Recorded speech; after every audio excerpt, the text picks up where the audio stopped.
पंचदशमी पंच शनि पूजन की महत्वता होती है।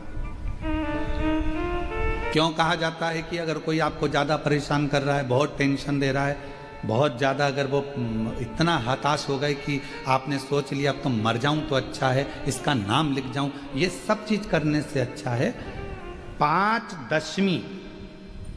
दशमी जानते हो? पाँच दशमी, कोई सी भी पाँच दशमी आप चुन लीजिए, परंतु वो दशमी अमावस्या के पहले वाली नहीं होना चाहिए, वो पूर्णिमा के पहले वाली दशमी। पाँच कोई सी भी दशमी पर शमी के वृक्ष के नीचे जाइए, घी का दीपक लगाइए, शुद्ध जल तांबे के पात्र में लेकर जाकर अर्पित करिए। पहले दीप जलाना, उसके बाद शमी के पौधे में जल डालना और पौधे उस वृक्ष के नीचे बैठकर जल चढ़ाकर वहीं पर एक चावल का दाना समर्पित कर कर बाबा से प्रार्थना करना कि बाबा मुझे बहुत कष्ट है, ये मेरा एक तकलीफ मुझे दे रहा है, बस आप मेरी तकलीफ को दूर करना। शिव की ऐसी कृपा होगी। पाँच शमी पूजन, जब विजय दशमी के भाव से दशमी आपके यहाँ पर भी पूजन होती, विजय दशमी पे हमारे यहाँ शमी के पत्र की बड़ी पूजन का महत्व है। पाँच दशमी पाँच शमी पूजन कर ली जाती है तो जो भी आपका द्रोही होता है वो आपसे दूर हो जाता है या आपसे स्नेह कर कर आपके करीब आ जाता है। ये बड़ा सुंदर प्रसंग यहाँ पर आता है भगवान शिव की कथा में। औरव ऋषि की बेटी थी शमी और धौम्य ऋषि के पुत्र थे मंदार। मंदार आंकड़ा पुष्प, शमी औरव ऋषि की बेटी। जब बड़ी होती चली गई तो वो औरव ऋषि की बेटी शमी ने जीवन में कुछ किया ना किया, पर एक काम औरव ऋषि की बेटी शमी करती रही कि भरण पोषण में अग्रणी रही। कोई भूखा मिल गया, औरव ऋषि की बेटी ने अपना भोजन तक दे दिया। ये बेटी का जीवन होना चाहिए। कई महाराज औरव ऋषि की बेटी शमी उसमें की थी, अगर उसकी थाली में कुछ भी नहीं बचा चलेगा, पर सामने वाला भूखा नहीं रहना चाहिए, उसको जरूर खिला देना।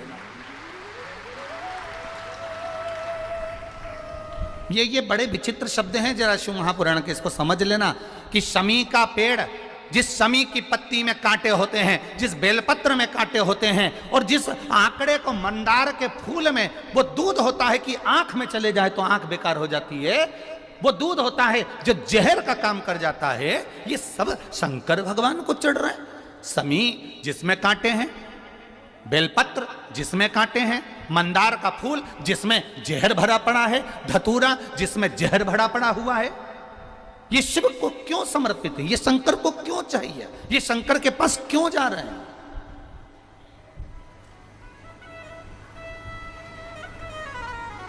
क्यों? उसका एक कारण है, सत्य बोलने वाला हमेशा बुरा होता है, हमेशा बुरा होता है। और वो सत्य बोलने वाला व्यक्ति, शमी कांटों में रमी हुई है, लदी हुई है, पर भाव शुद्ध है उसका, भाव गड़बड़ नहीं हुआ उसका। मंदार धौम्य ऋषि का पुत्र, ये आंकड़ा मंदार धौम्य ऋषि का पुत्र। कई लोग पूछते हैं गुरुजी आपने एक बात कही कि तुमरुका जी का नाम लेकर सफेद आंकड़े की जो जड़ होती है, शिव जी का उसका स्मरण कर कर 21 बार कमर में बांधा जाता है उसको। नारी का जो रजो धर्म होता है उसके कौन से दिन? 7वें दिवस। क्या इतना उस मंदार का उस इतना वर्णन होता है उस सफेद आंकड़? तो यहाँ शिव कथा कह रही है, शमी कांटों में रहकर भगवत भजन कर रही है और मंदार जो स्वयं धौम्य ऋषि के पुत्र हैं वो साधारण नहीं है धौम ऋषि का पुत्र मंदार, वो आंकड़ा साधारण नहीं है,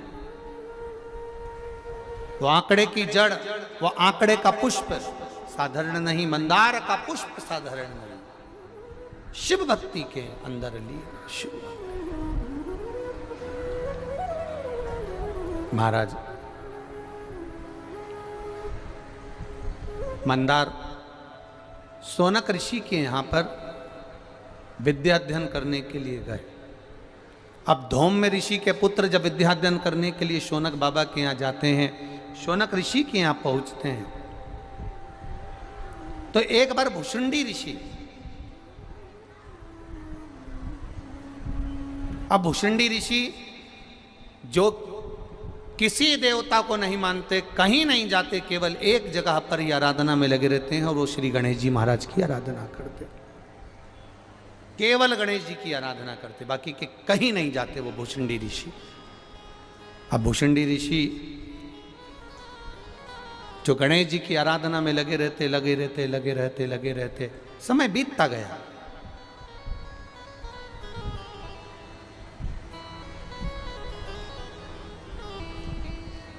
बहुत लंबा समय निकल गया गणेश जी की आराधना करते करते।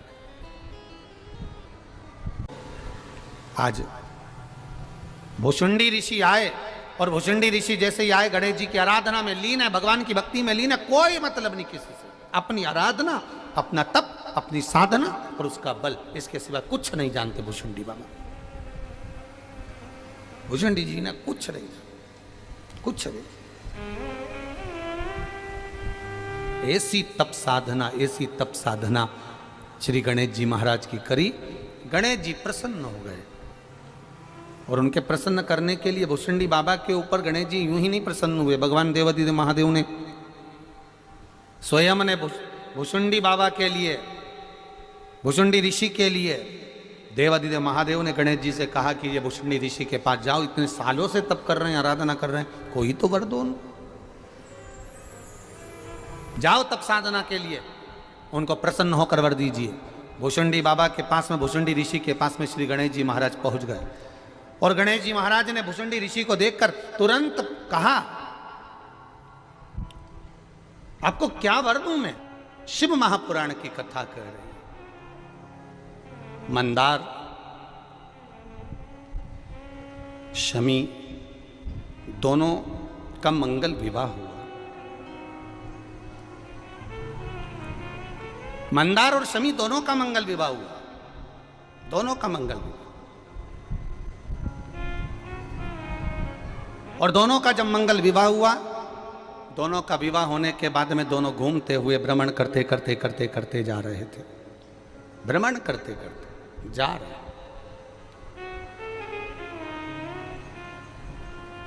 और भ्रमण करते जब दोनों जा रहे थे, वहीं से भुषुंडी जी निकल कर जा रहे थे, जिन भुषुंडी जी ने भगवान गणेश जी की आराधना करी, खूब आराधना करी, खूब दिल से, इतनी आराधना करी कि गणेश जी महाराज प्रसन्न हो गए, प्रकट हो गए।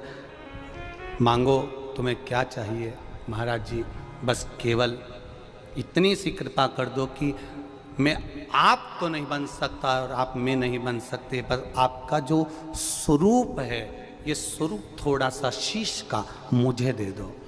केवल एक भुषुंडी ऋषि ऐसे थे जिनका शीश गणेश जी जैसा था, भुषुंडी ऋषि।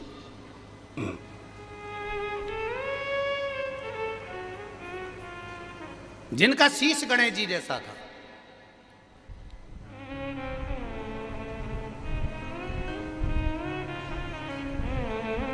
और जिनका शीश गणेश जी जैसा। मंदार और शमी की शादी हो गई, इन दोनों ने हंसना प्रारंभ कर दिया। जो भुषुंडी ऋषि जा रहे थे इनको देखकर हंस दिए, बहुत तेज ठाका लगाकर हंसे। दुख हुआ, हृदय में चोट पहुंची, हृदय दुखित हुआ, हृदय द्रवित हुआ, हृदय में दुख हुआ, द्रवितता हुआ। और जब हृदय में दुख हुआ, द्रवितता हुई, कुछ दुख हृदय में जब हुआ, तब भुषुंडी बाबा ने क्रोध में आकर कह दिया, ए मंदार, शमी मैं तुम्हें श्राप देता हूं, मंदार और शमी मैं तुम्हें श्राप देता हूं कि तुम दोनों जड़ हो जाओ, वृक्ष हो जाओ। शमी मंदार वृक्ष के रूप में हो गए, खड़े रहे, विनती करते रहे, ये श्राप ठीक नहीं, कृपा करिए, कृपा करिए, दया करिए, करुणा करिए। तब देवाधिदेव महादेव कहीं देखिए, सब दुख काटो, मंदार और शमी ने, दोनों ने मिलकर भगवान शिव की आराधना करी और देवाधिदेव महादेव ने वर दे दिया, सुनो शमी और सुनो मंदार, यदि कोई भूल से भी आपकी पत्ती, आपका पुष्प मुझे समर्पित कर देगा, सुनो मंदार, सुनो शमी, अगर कोई भूल से भी आपकी पत्ती, आपका पुष्प मुझे समर्पित कर देगा, उसे हजारों अश्वमेध यज्ञ के स्नान का जो पुण्य होता है वो एक क्षण में प्राप्त हो जाए। हजारों अश्वमेध यज्ञ का पुण्य, हजारों अश्वमेध यज्ञ का पुण्य एक क्षण में प्राप्त हो। ये मंदार, ये शमी, हजारों अश्वमेध यज्ञ का पुण्य एक साथ। शमी की पत्ती देखिए आप लोगों ने, जम के तो बोले जरा, देखिए मंदार पुष्प भी देखा हुआ है। अब शमी की जो पत्ती होती है, उस शमी की पत्ती को भगवान देवाधिदेव महादेव पर चढ़ाने का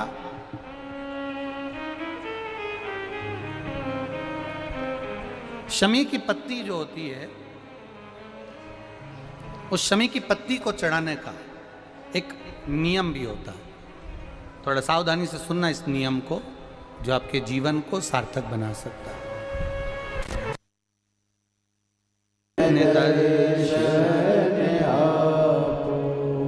शमी की पत्री को चढ़ाने का एक नियम है, बड़ा सुंदर नियम, आपके जीवन में उतारने लायक। महाराज, जब सारा श्रृंगार मेरे देवाधिदेव महादेव का हो जाए, बहुत ध्यान से सुनना, ये प्रसंग आया नहीं पहले, आज अगर कुबेरेश्वर बाबा की पावन धरा पर यह प्रसंग निकला है तो उसको ध्यान से सुनिए, भाव से सुनिए। पत्ती, शमी की जो पत्ती होती है, उस शमी की पत्ती को कब, कैसे और कहाँ चढ़ाना चाहिए, और शमी की पत्ती का फल क्या होता है, वो भी अभी अपन समझ लें उसको। शमी की पत्ती, संपूर्ण स्नान भगवान का हो जाए, संपूर्ण स्नान, आप समझें उसको। जैसे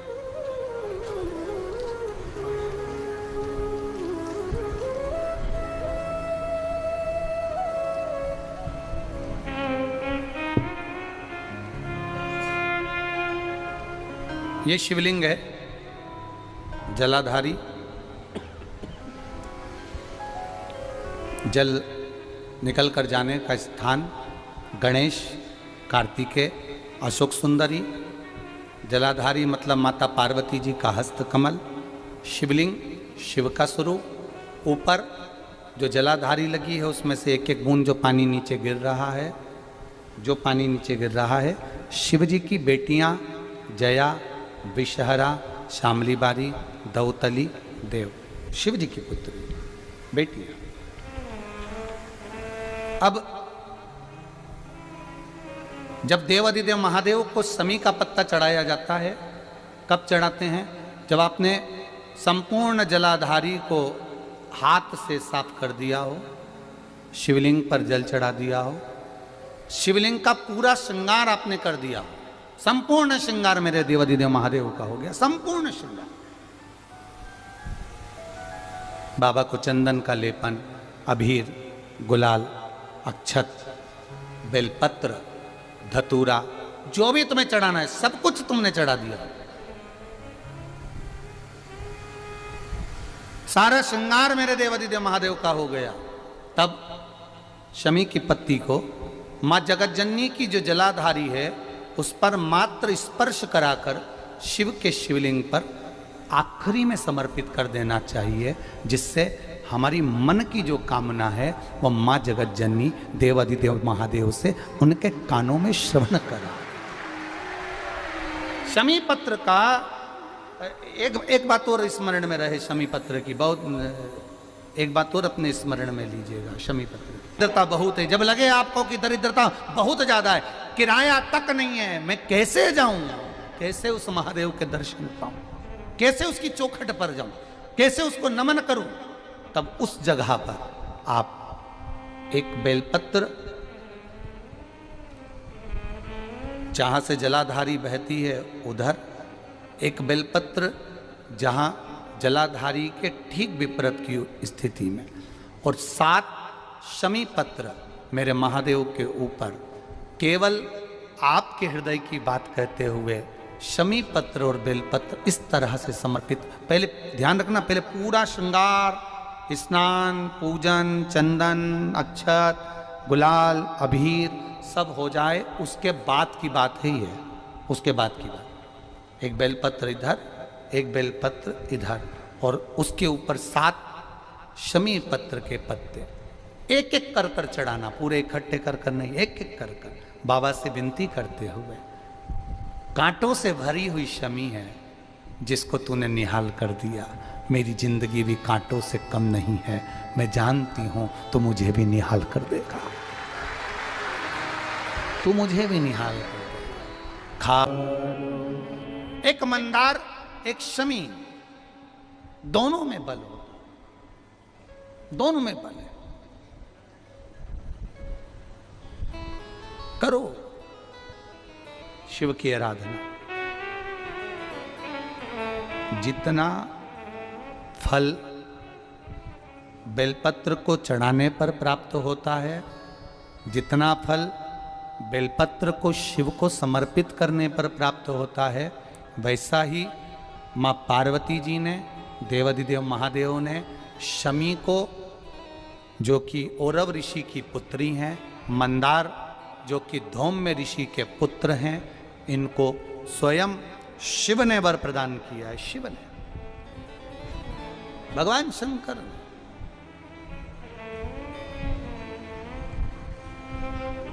शिव ने वर दे दिया, मां जगत जननी जगदम्बा माता पार्वती ने वर दे दिया, मां आद्य शक्ति ने वर दे दिया, पार्वती ने वर दे दिया। सुनो, मां पार्वती जी शमी को कह रही हैं, सुन शमी, सुनो मंदार, देवाधिदेव महादेव ने तुमको वर दिया है कि हजारों लाखों अश्वमेध यज्ञ का फल, स्नान का फल एक शमी पत्र और एक मंदार के पुष्प से प्राप्त हो जाता है। अब मां पार्वती भी शमी को, मंदार को वर प्रदान कर रही है। ये मां है, ये माता है। अब एक बार यही बात हमने कथा में कही थी कि दरिद्रता को मिटाने के लिए ये बेलपत्र यहाँ माता जी के, शिव जी के चरणारविंद में, माता जी के हस्त कमल पर ये भगवान का जो सुंदर, माँ पार्वती की पीठी का ये सुंदर जो हस्त कमल है और ये चरण भाग हैं, यहाँ समर्पित करो। तो किसी ने पूछा, गुरुजी ये बेलपत्र को यहाँ चढ़ाने से उसका फल क्या मिलता है? तो कहा माँ आद्य शक्ति, माँ जगदम्बा, माँ जगतधात्री, माँ दुर्गा, माँ भवानी, माँ देवी प्रसन्नता धारण करती,